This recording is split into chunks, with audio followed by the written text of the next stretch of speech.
Hello friends, मैं फरीदा। आप देख रहे समाचार खबरें हिंदी टीवी न्यूज। आइए देखते हैं आज की बड़ी खबरें।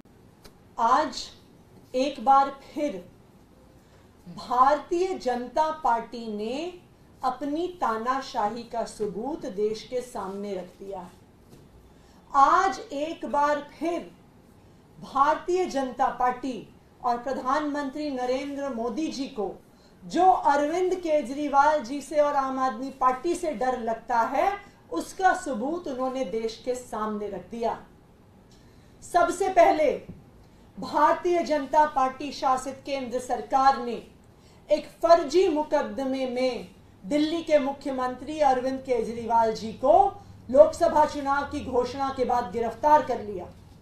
इसलिए गिरफ्तार कर लिया कि अरविंद केजरीवाल जी लोकसभा के चुनाव में प्रचार ना कर सके। यह सिर्फ तानाशाही सरकारों में होता है कि विपक्ष के नेताओं को जेल में डाल देते हैं।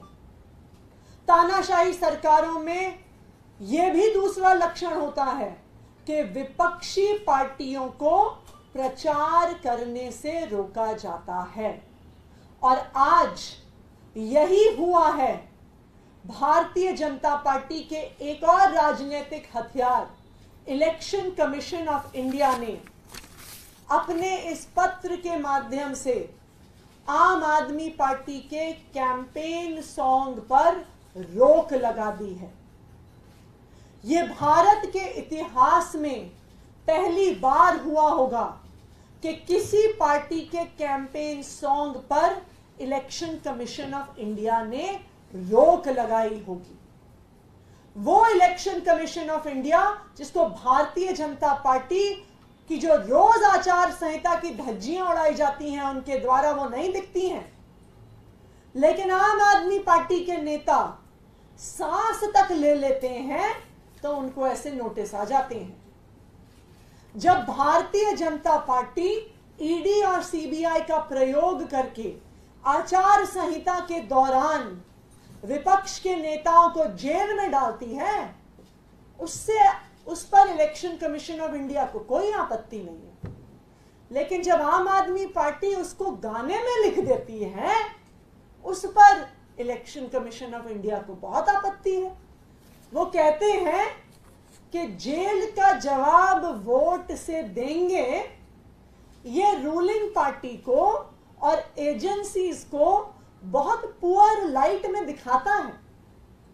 आप सीबीआई के हेड को नहीं बदलेंगे, आप ईडी के डायरेक्टर को चुनाव के दौरान नहीं बदलेंगे, आप इनकम टैक्स के डायरेक्टर को, अध्यक्ष को चुनाव के दौरान नहीं बदलेंगे, उनके विपक्ष पर हमले को नहीं रोकेंगे।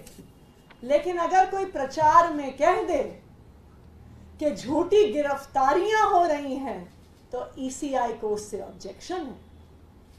जब भारतीय जनता पार्टी की वॉशिंग मशीन चलती है, जब भारतीय जनता पार्टी में एक एक करके जो विपक्ष के नेता जाते हैं, उनके ईडी के, सीबीआई के, इकोनॉमिक ऑफेंसेस विंग के, एंटी करप्शन ब्यूरो के केस बंद हो जाते हैं, उसमें इलेक्शन कमीशन ऑफ इंडिया को कोई आपत्ति नहीं है। लेकिन अगर उसके बारे में कैंपेन सॉन्ग में जिक्र हो जाता है तो उस पर इलेक्शन कमीशन ऑफ इंडिया आपत्ति जताता है, कहता है कि ये बात तो अपने कैंपेन में, प्रचार में इस्तेमाल करना गलत है। तो भारतीय जनता पार्टी तानाशाही करे वो सही है, उस तानाशाही के बारे में कोई प्रचार करे वो गलत है। क्या आपका एनजीओ है और काम करने के लिए डोनेशन चाहिए, लेकिन 1280G सर्टिफिकेट नहीं होने की वजह से डोनेशन नहीं मिल पा रहा है? तो आप RTI SK के एजेंसी से संपर्क करें। RTI SK के एजेंसी से संपर्क करके 1280G सर्टिफिकेट बनवा सकते हैं। उठाए फोन और लगाएं कॉल 9769025411।